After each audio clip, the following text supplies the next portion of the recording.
become the voice, become the mission. Born hero. Right, so apparently Keir Starmer's bringing out something called the digital brick card. Sounds fancy, doesn't it? Like nectar points for obedience. You tap it once and the government knows you're British, employed and possibly dangerously close to your overdraft. But here's the thing. While everyone's losing their minds over the digital ID being introduced, including me, I put a video out there, the actual system has already been built. It appears that our resistance is like organising a fire drill for a building that burnt down last week. The real trick, the backdoor special, sounds like a hotel scene from a Keir Starmer trip to the Ukraine, doesn't it? Allegedly. See, they're not introducing digital ID because they've already done it. It's called gov.uk. One login. Gov.uk wallet. The NHS app and about 5 bits of legislation that will fry your brain faster than a toaster in a hot tub. The Data Use and Access Act 2025 got royal assent in June, which basically means they've got us all shafted officially already. And it lets government bodies share data like teenagers share chlamydia. Then there's the Children's Wellbeing and Schools Bill, giving every kid a unique identity. That's right, your child's first number before they even get their first mobile.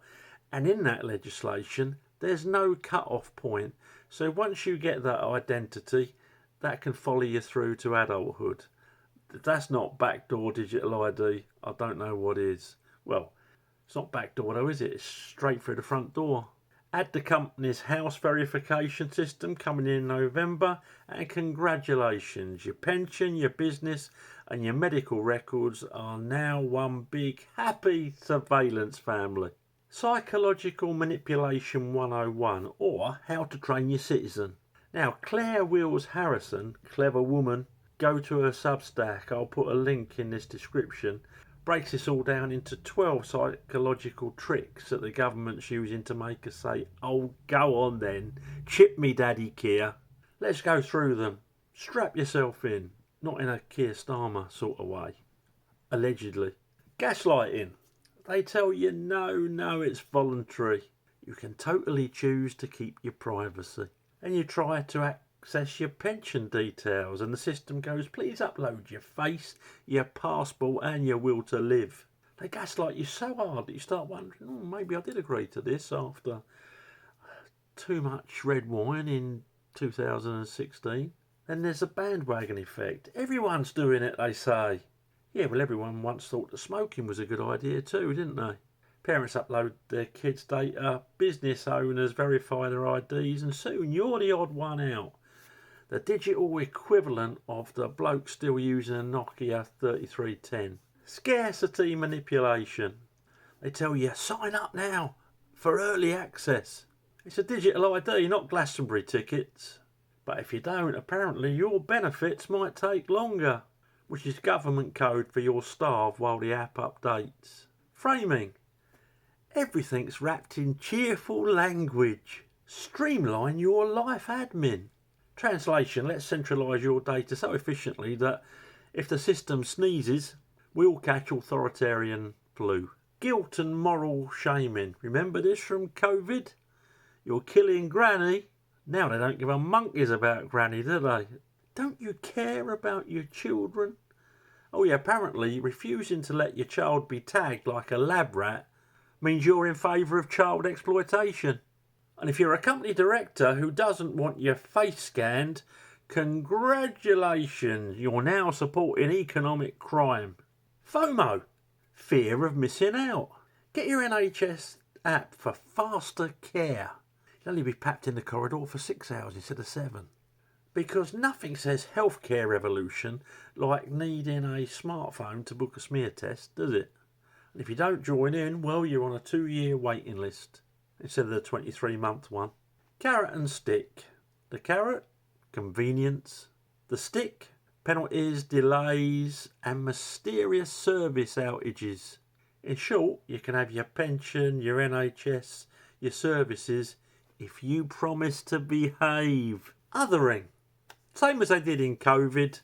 They split us up. Good citizens use brick card. Bad citizens, privacy weirdos, conspiracy theorists.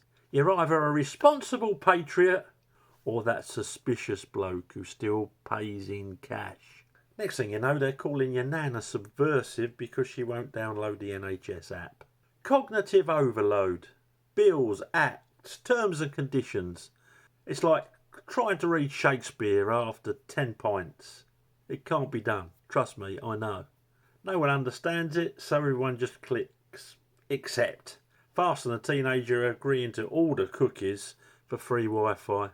Authority bias. They slap government certified on it and we all go, ooh, that sounds safe. Yeah, the same government that lost everyone's tax record on a USB stick. Top-notch security, lads. You're so trustworthy. Emotional priming. They sell you fear and hope in equal measure. Protect the children. Fix the NHS. Stop the illegal workers. Stop illegal migration. We're not going to tell you how though. Do you know why? Because it can't.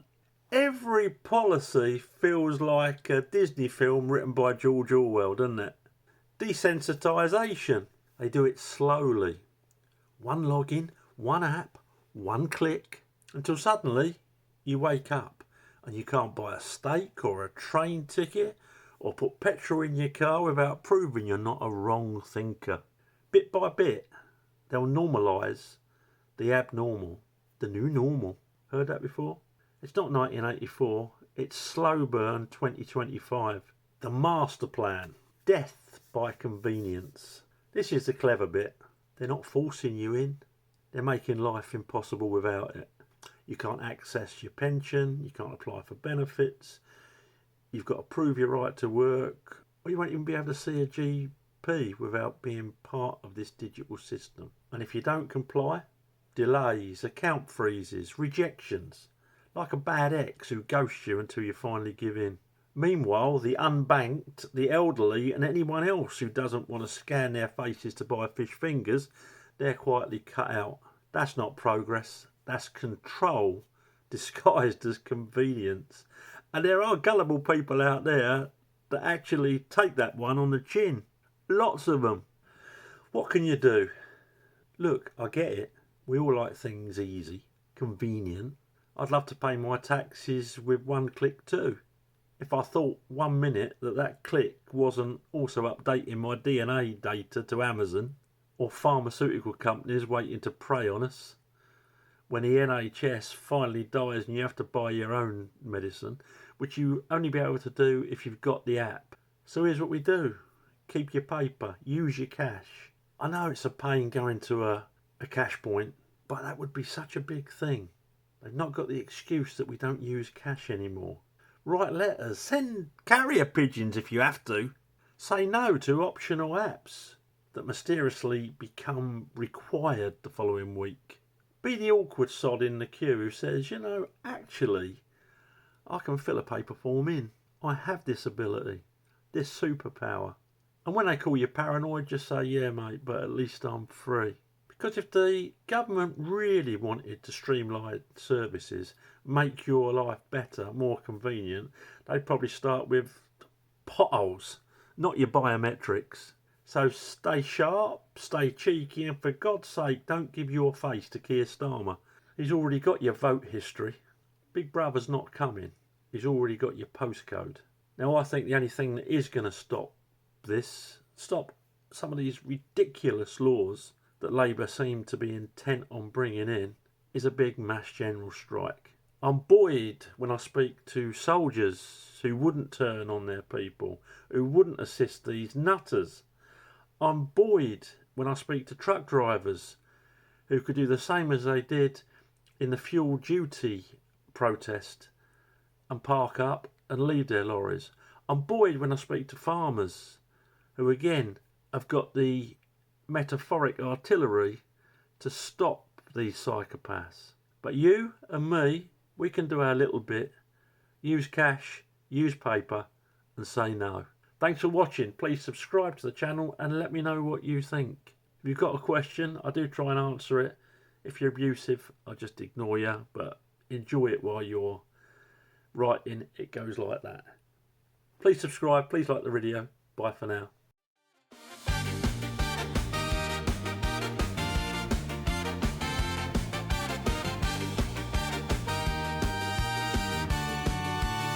Become the voice, become the mission.